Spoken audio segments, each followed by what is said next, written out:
If we wanted to take a picture of a snapshot of where the world is at the end of this year, it's not a particularly positive image, but it would be something like this. There's a general sense around us that something is going on, that things are not as they should be, and a lot of concern and issues around what that is and why it would be, and where the world is headed, what's it all about. And this is a picture of the world breaking up. For the last, all of my lifetime, essentially, we've been living in a paradigm which is about globalization. It's about the whole world working together since the two major world wars in terms of never letting that happen again, building institutions like the United Nations, globalizing the world, not just politically, but economically, and in all the ways that we can, to build the brotherhood of man, if you like, and work together for the greater good. And this has been a project which has been ongoing for many years. The European project is an example, all my lifetime, actually, and it's been proceeding very, very positively. There's been prosperity for economically, for example, because of these things. But for one reason or another, very rapidly, in actual fact, in the last couple of years, only in the last couple of years, this vision has started to crumble, started to break up. The first kind of shock of this idea came in, I hate to remind you of, which is Brexit, which happened only two years ago. This was the first result of nationalism. So this is the uprise of nationalism against the idea of globalization. Those two were always in tension as to whether we should work together or whether we should look after our own interests. And migration, particularly, has been the catalyst which has unleashed a lot of these nationalist feelings. And Brexit was an example of that. And as we know, this is about carving off or dividing Britain from Europe, starting to break up that vision in Europe.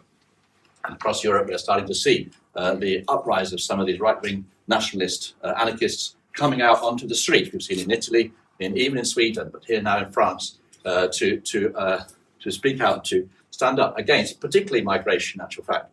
But essentially, the idea is to look after your own interests and to make the division very clear. So this kind of earthquake, these kind of breaking up forces are very much in play as we reach the end of the year. The second force, of course, was in America. When President Trump came to power, he was not shy about saying exactly that. America first. It's time for us to look after our own interests, and he put a whole set of policies in place, including on migration, to close down the borders and to set up industry and trade on the basis of American interests alone, and to bring into power, into actual fact, isolationist policies, which is completely against the whole globalization vision that we've been talking about. And he said it and did it, and is doing it in a very dramatic and very bold way. As we finish the year, the government is now shut down in America because of a migration issue, because they won't let him put in budget money for his wall that he wants to build here to stop the South American and Central American people coming in from their desperation, because their economies are collapsing. And he's holding out on that issue, for example. It's another example of the division and breaking up of our political world. And very much a bigger issue is US and China. So America is confronting China across the table on trade, for example, and this is a very big deal. It's about stopping and blocking all the goods, billions, hundreds of billions of dollars of the goods from coming into America, and putting tariffs on them. This is very much a part of my study, studying the flow of tin around the world, for example. It's massively disrupting the supply chains and seriously changing the way the world works on a trade basis. They're working at the moment on negotiations with a threat that in January he will raise the tariffs to 25%, for example. So this is a big deal. There's also a currency war going on between the US dollar and the yen, all sorts of divisions. There's also a lot of hardware in the South China Sea facing off America against China. So this is a big deal, and this is another example of the breaking up of globalization in a very big way indeed. Russia too is active and is agitating in every way it can to expand its influence and borders. Here in Ukraine is a Ukrainian general showing the deployment, massive build-up of Russian troops around the Ukrainian border. There's a serious possibility that Russia will invade Ukraine quite shortly, for example. So there's not another example of the world in the way it is as we close the year. Prophetically, this is extremely interesting because it fits into this whole idea, for example, of Nebuchadnezzar's image. So here is the big metal man from the beginning of time, all the different kingdoms of the world in a linear fashion, but also in another way of looking at this vision, the kingdoms of men standing up in defiance of God at the end times. And this is all of the kingdoms, all nations standing there defying God. And the point to notice particularly is the unstable nature of this statue. It's built on a foundation of iron and clay, which cannot mix. The weak and the strong do not mix. And for that reason, this image is unstable and will break up. And in fact, that is already happening. So we see here the people will not be a mixture and cannot or will not remain united any more than iron mixes with clay. So almost exactly the image and picture that we've just been discussing is portrayed in this vision precisely. So the kingdoms cannot unite together because the weak ultimately cannot mix with the strong. And migration is the big issue that has unlocked some of that. But it's also in terms of poverty and other issues that are starting to break the social divide, particularly in America, for example. So that vision is very important. And as we know, the vision goes on to say a stone will come out of the sky, which is the return of Jesus Christ to the world, and he will impact this image, and it will break up. So I suggest to you that we are already seeing this happening in our world. That is basically the part of this provision that we are already in. Prophecy is coming true right in front of our eyes. So we've also seen other destabilizing things that are worrying people. We've seen a lot of fire, for example, wildfires. We've seen floods, typhoons, to tsunamis. Everybody knows something's going on with the weather. And here is the chart from the BBC about climate change. And this is a seriously worrying issue that's concerning everyone. And it's to do with the increasing temperature of the world, to do with CO2 and other forces. And we can see that in this graph, the 10 warmest years at the top here, compared to the 20th century average here, have all been in the last decade, last 20 years. 2018 is here, as you can see already, 0.8 degrees above the 20th century average. The world is working the best it can to try and stop this happening. They are trying to stop this going above 2 degrees by 2050. At the moment, it's not heading anywhere well. It looks like we're at least heading for 3 degrees by 2050, if not more. And this is what you're seeing about electric vehicles and other measures that are trying to be put in place around the world to work together to stop this happening. But now what we've just seen, where the world is breaking up and refusing to cooperate, looking after its own interests, this is not working positively for this climate change either. And so we're starting to see some very difficult things ahead for this particular issue.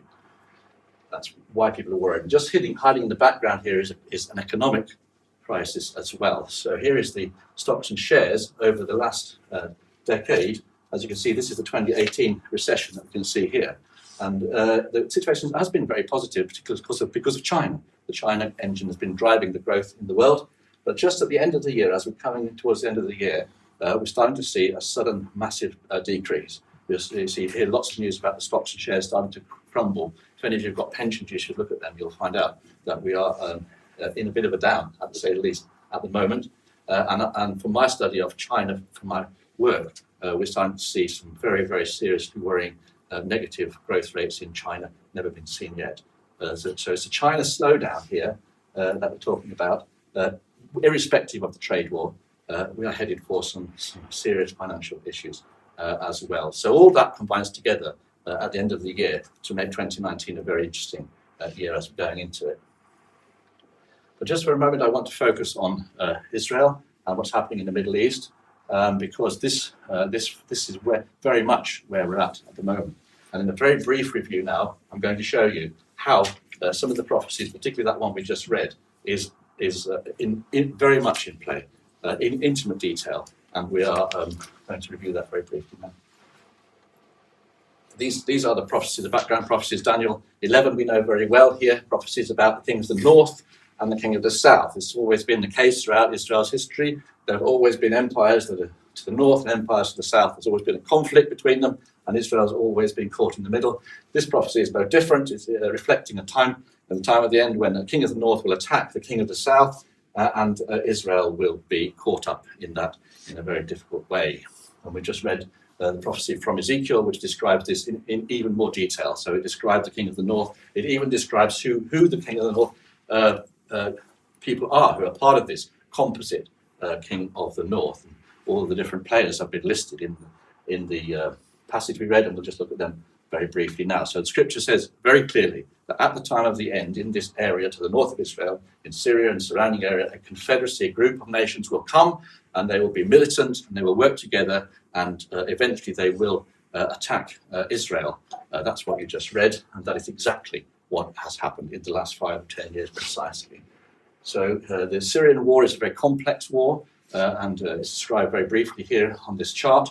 The main reason why the nations have come together is partly because of the Arab Spring, partly because of the effect of that in terms of Assad and the rebels in Syria, but secondly, added on to that, the effect of ISIS, which you see there in black, was to build this Islamic empire, and so this drew in all the nations of the world to this arena. Probably there are all nations of the world, even China, are represented in this conflict, and so this is precisely what Scripture tells us, and this is the reason. This is a detail here that we have. Raqqa there was where this ISIS capital was. In yellow there we have, in orange there we have Turkey, who entered the fray from the north. Here we have the Kurdish forces in blue, supported by America, which were the main force to get rid of ISIS here. Here we see Russia intervening, coming in from a port in Latakia, bringing in a lot of hardware and support there.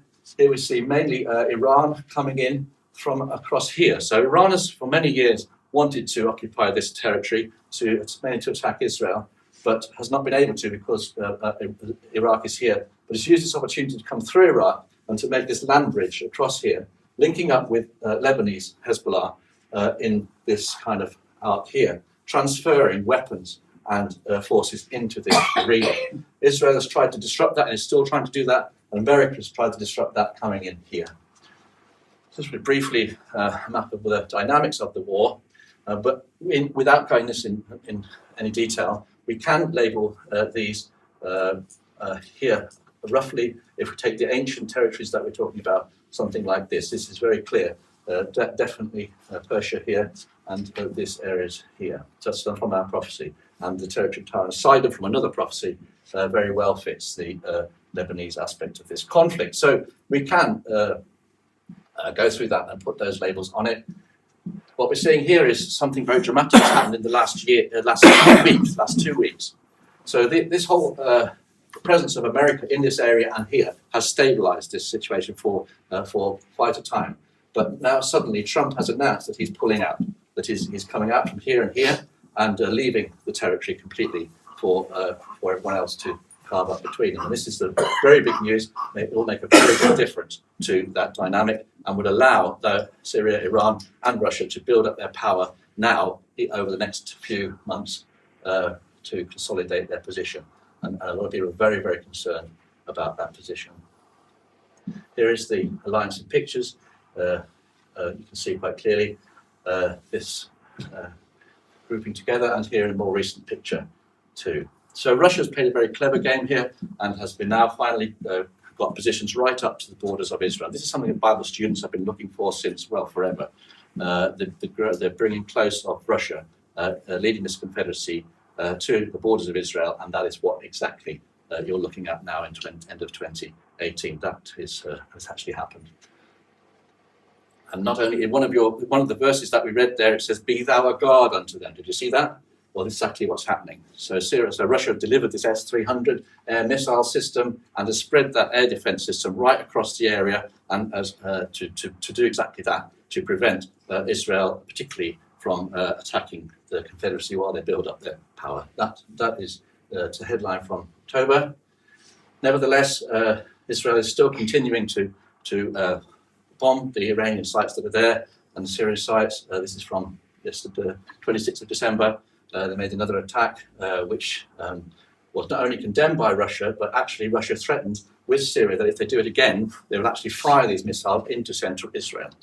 So now you see this tension is growing very strongly, and we'll see that growing even further as we go into the new year. So this conflict is growing very fast and will start to have a very serious impact in the next few months. So looking very briefly, Iran is determined to destroy Israel, as we can see here. Very interesting prophecy from Isaiah. Isaiah 21 talks about Elam. Elam is Iran, it's a territory in Iran.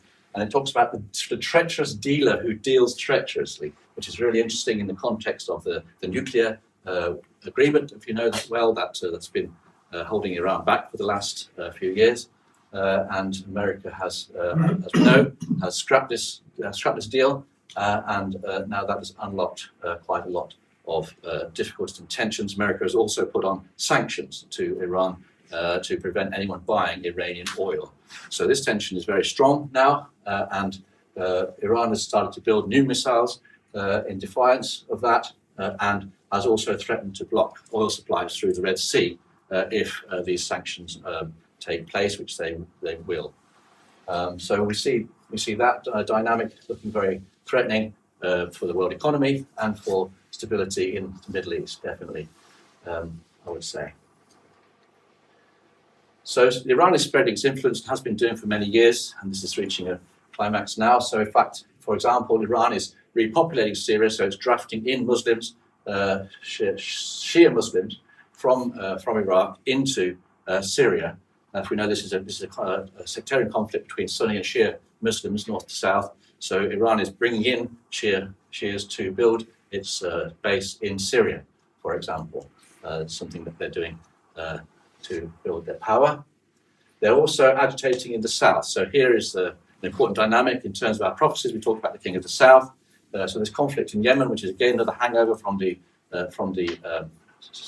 Arab uprisings. We see here these Houthi fighters, the rebels, are backed by Iran, who've been delivering missiles to them, and they've been firing them into Saudi Arabia, into Riyadh. This conflict is agitated by Iran and is quite an important dynamic that will, I think, have some very important prophetic outcomes soon.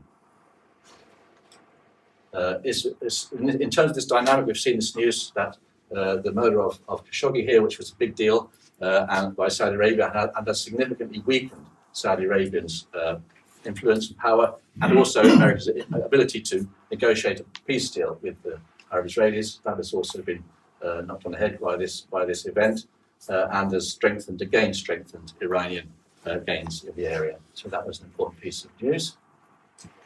So the Iranians are threatening the Saudi Arabians and others, and here is a headline from November that the Sisi, the president of Egypt, has said he will defend the Gulf. So he is prepared to fight Iran if necessary with Saudi Arabia. So you see these examples of the tensions building up very strongly between those two, exactly as prophecy predicted it would.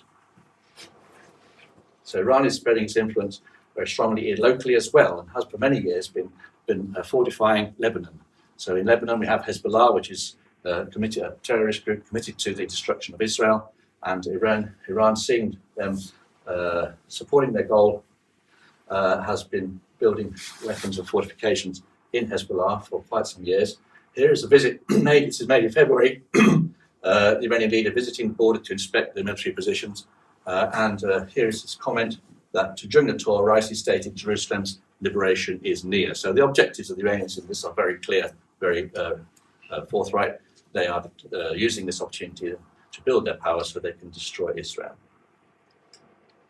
Here is the Lebanese military position, about 120,000 missiles now present in Lebanon, funded by Iran.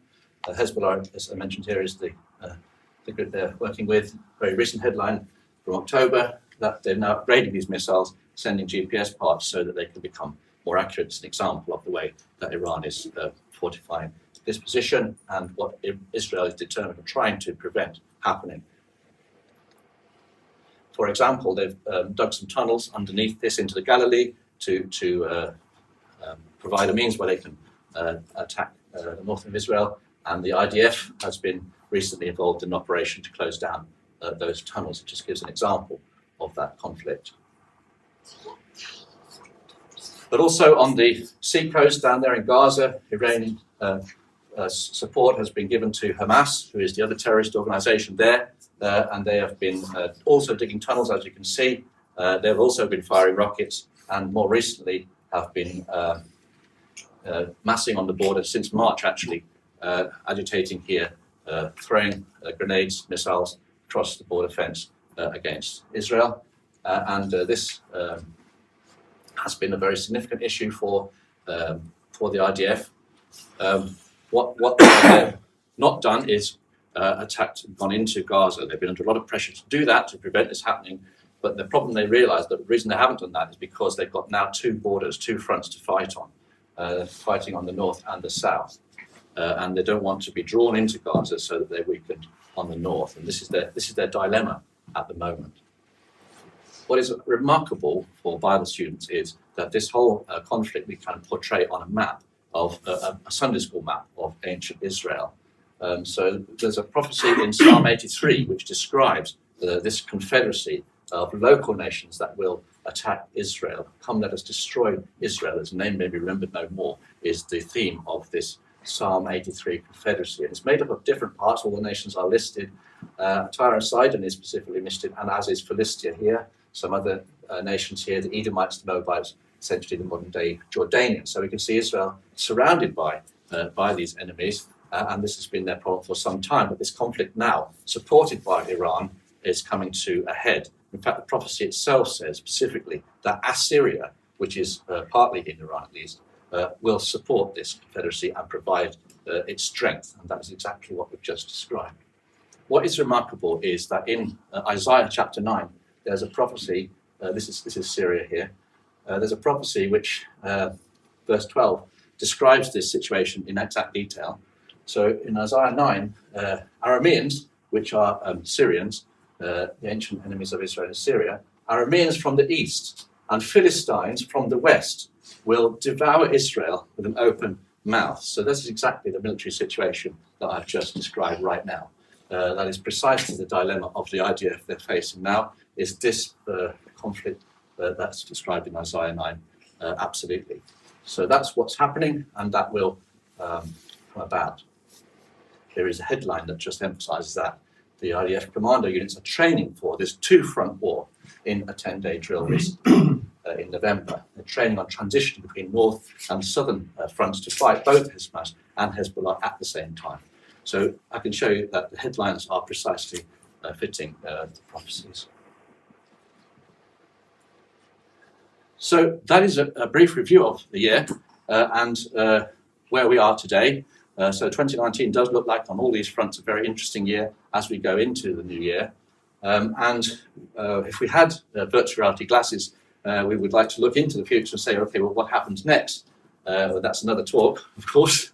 But if we wanted to summarize, it also would not be a very positive picture. The prophecies continue to describe the destruction and desolation of Israel and Jerusalem in particular. And some of our recent readings, in fact, from Zechariah, have just given this some of these dreadful prophecies. 2/3 will be struck down and perish. 1/3 will be left, put into the fire, for example. Jerusalem will be destroyed, the next verse, Zechariah 14 says, and the people will go into exile. Foreigners, this is prophecy from Isaiah, Obadiah, entered his gates, they cast lots for Jerusalem. And this is a condemnation of the Palestinian people, the Jordanians particularly, who are voting over their brethren, for example. So this is just a couple of snapshots of what lies ahead. It's not that positive. If you're reading Zephaniah, the whole world will be consumed by the fire of God's jealous anger. Jesus is coming, and he's coming in judgment, as we must be aware of that. And he will be here, and eventually, in the end, the Lord will be king over all the earth for which we pray.